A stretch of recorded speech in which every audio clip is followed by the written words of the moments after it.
The leather chair creaked as James leaned back, his perfectly pressed suit a stark contrast to his smug expression. "Emily, you have to understand," he said, his voice dripping with false concern. "Managing this kind of money requires experience, business sense, things you just don't have." I sat across from him in his home office, my hands clasped tightly in my lap to hide their trembling.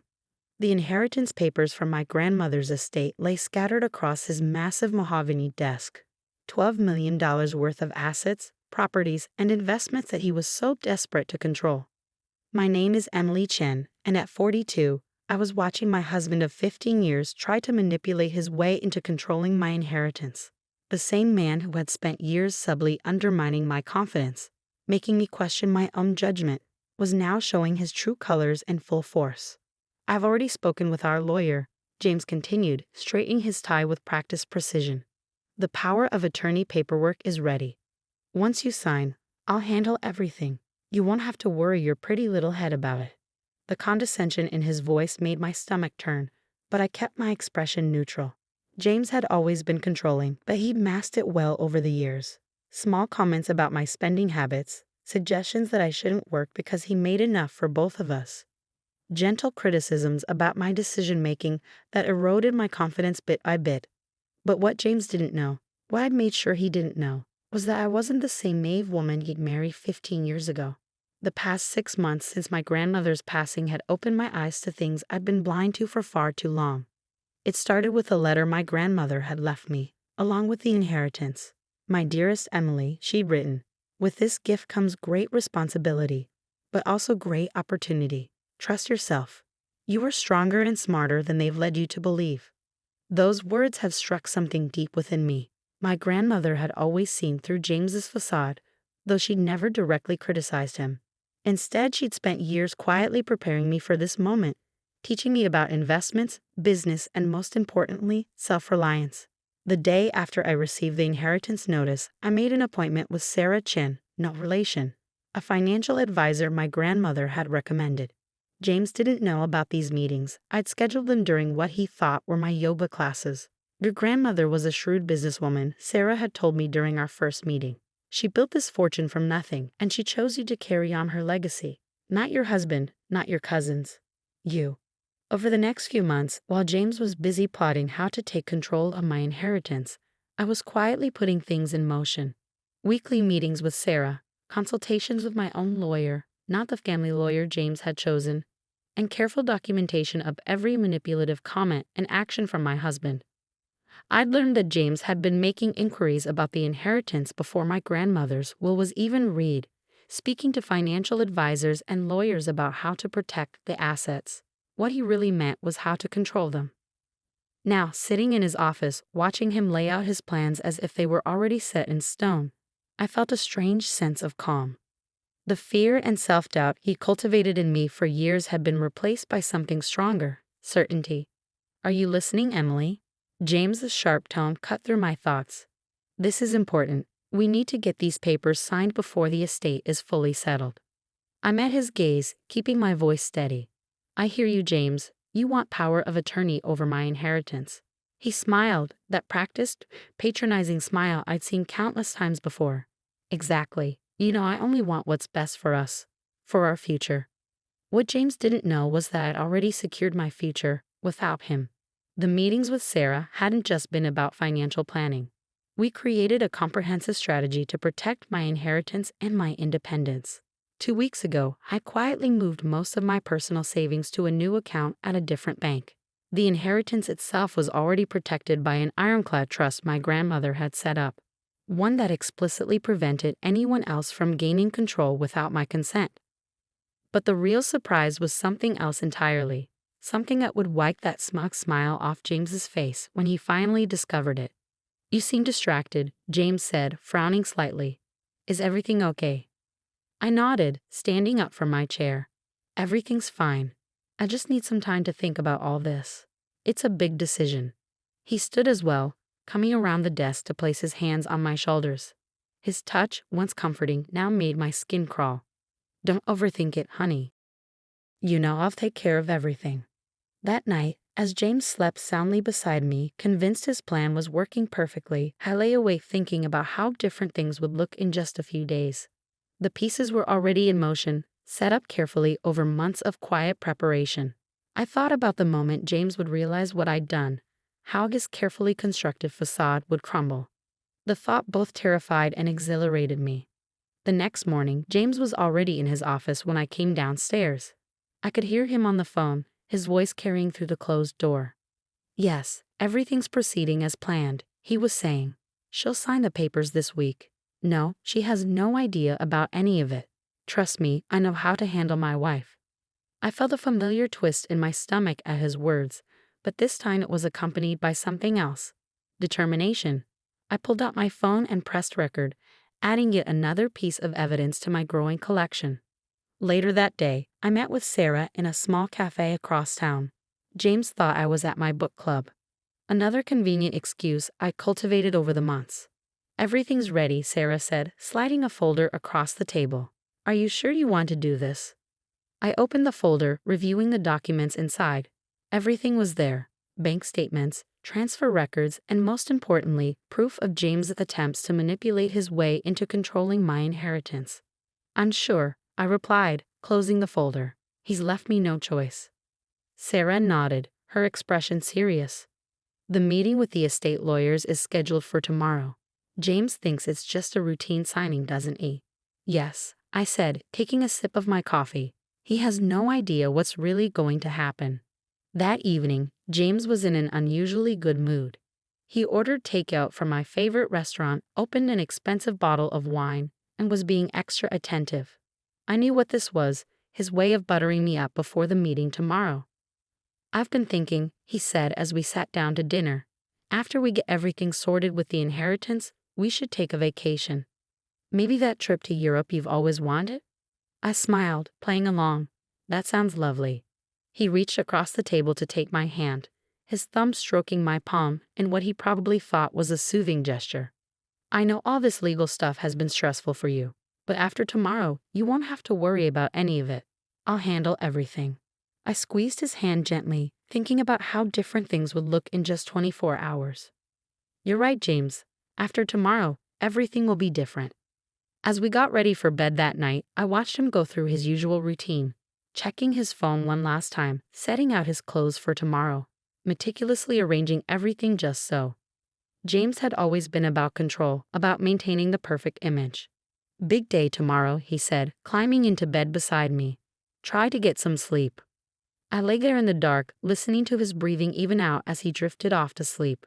Tomorrow would indeed be a big day, just not in the way he expected. I thought about the past 15 years, about all the little moments that had led to this. The way James had gradually isolated me from my friends, how he discouraged me from pursuing a career, his constant subtle criticism disguised as concern. But I also thought about my grandmother, about her strength and wisdom.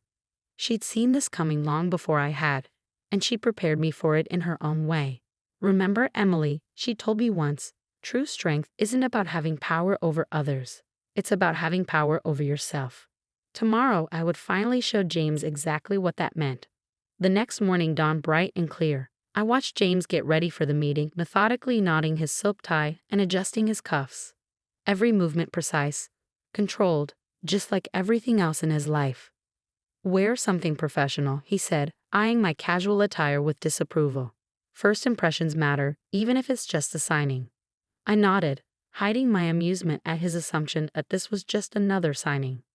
While he finished getting ready, I changed into a tailored navy suit, one my grandmother had helped me pick out months ago. "Every warrior needs proper armor," she'd said with a knowing smile. The drive to the law office was quiet. James kept glancing at me, probably interpreting my silence as nerves. His hand patted my knee in what he likely thought was a reassuring gesture.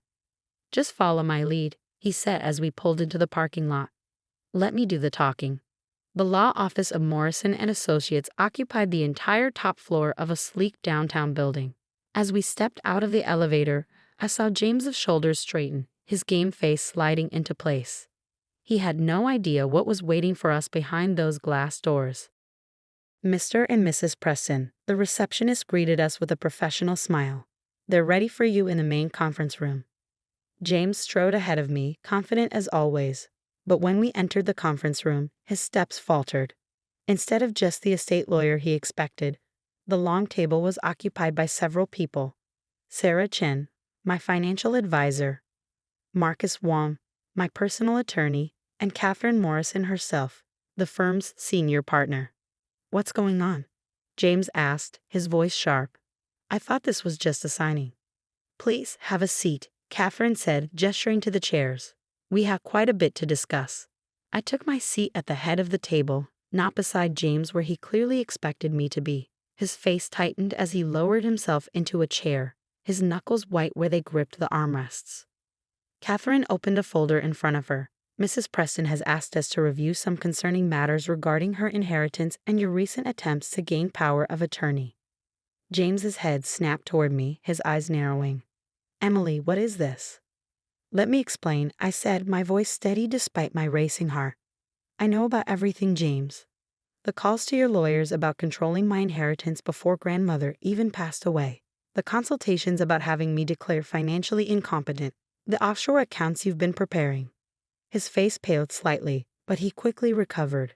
"That's ridiculous. I've only been trying to protect our interests." "Our interests?" Sarah Chen cut in, sliding a document across the table. "Is that why you've been making inquiries about transferring Mrs. Preston's inheritance into accounts only you would control?" James's jaw clenched. "Emily, you don't understand." "I understand perfectly," I interrupted, pulling out my phone. "In fact, let me play something for everyone." I pressed play, and James's voice filled the room. "Yes, everything's proceeding as planned. She'll sign the papers this week. No, she has no idea about any of it. Trust me, I know how to handle my wife." The color drained from his face as the recording continued, detailing his plans to gain control of my inheritance through whatever means necessary. "That's just taken out of context," he sputtered, but I could see the panic rising in his eyes. Catherine Morrison leaned forward. "Mr. Preston, we have documented evidence of multiple attempts to fraudulently gain control of your wife's inheritance. Would you like to explain that?" James's composure finally cracked. "Emily," he hissed, "you have no idea what you're doing. You need me. You've always needed me." I met his gaze steadily. "No, James. I don't need you. I never did. What I needed was to see you for who you really are." Marcus Wong cleared his throat. "Mrs. Preston has already taken steps to protect her inheritance through a series of trusts that you cannot access. Additionally," he paused, sliding another document forward, "these are divorce papers." James stared at the papers, his face contorting with rage. "Divorce? You can't be serious. After everything I've done for you?" "Everything you've done to me," I corrected. "The manipulation, the control, the constant undermining of my confidence. It stops now." "You'll never manage without me," he spat, his carefully maintained facade completely crumbling. "You're nothing without me. Nothing." I stood up, placing my hands flat on the table. "That's where you're wrong, James. I'm not nothing. I'm my grandmother's granddaughter, and she taught me better than to let someone like you control my life." Sarah Chen spoke up. "Mrs. Preston has demonstrated remarkable financial acumen over the past 6 months. She's already made several successful investment decisions that have increased her inheritance by 15%. James's head whipped around. 6 months? You've been planning this for 6 months? Actually, I said, allowing myself a small smile. Grandmother and I had been planning this for years. She saw right through you from the beginning. Every lunch date, every shopping trip, she was teaching me, preparing me for this moment." Catherine Morrison pulled out another set of documents. "Mr. Preston, given the evidence of your attempted financial manipulation, we're prepared to file charges unless you agree to an uncontested divorce with the terms Mrs. Preston has outlined." James snatched the papers, his eyes scanning the contents. With each page, his face grew redder. "You can't be serious. You expect me to just walk away with nothing?" "Not nothing," I corrected. "You can keep your own assets, but my inheritance, my grandmother's legacy, that stays with me, where it belongs." "This is insane," he muttered, running a hand through his perfectly styled hair. "You've all lost your minds." "No, James," I said quietly. "For the first time in 15 years, I'm thinking clearly. You have until the end of the week to decide. Sign the papers and walk away or face fraud charges. Your choice." He stood up abruptly, his chair scraping against the floor. "You'll regret this," he snarled. "You have no idea what you're doing." As he stormed out of the conference room, I felt a weight lift from my shoulders. Years of subtle manipulation, of doubting myself, of trying to be what he wanted. All of it falling away with each step he took. Catherine waited until the door closed behind him before speaking. "Are you all right, Mrs. Preston?" I nodded, surprised to find that I truly was. "Yes, I am. For the first time in a very long time, I really am." The next few weeks were a whirlwind. James, faced with overwhelming evidence of his attempted manipulation, finally signed the divorce papers. He moved out of our house, my house now, taking only his personal belongings. I heard through mutual friends that he was telling everyone I'd had some kind of breakdown, that I was making a huge mistake. But his words didn't have the same power over me anymore. Sarah helped me take full control of my investments, and true to my grandmother's teachings, I proved to be quite adept at managing my own finances. The inheritance wasn't just money, it was freedom, independence, and a chance to finally be myself. One evening, about a month after the confrontation, I was sorting through some old boxes when I found a photo album. Inside was a picture of my wedding day, James and me smiling at the camera, looking perfect and polished. But what caught my eye was my grandmother in the background, watching us with a knowing look. She'd seen it all coming, had prepared me for this moment long before I even realized I needed preparing.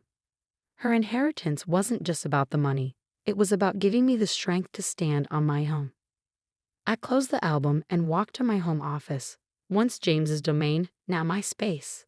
On the wall hung a photo of my grandmother and me, taken just months before she passed away. Her eyes sparkled with the same determination I now felt every day. "Thank you," I whispered to her image. "For everything." My phone buzzed with a text from Sarah, another investment opportunity she wanted to discuss. As I read through the details, I couldn't help but smile.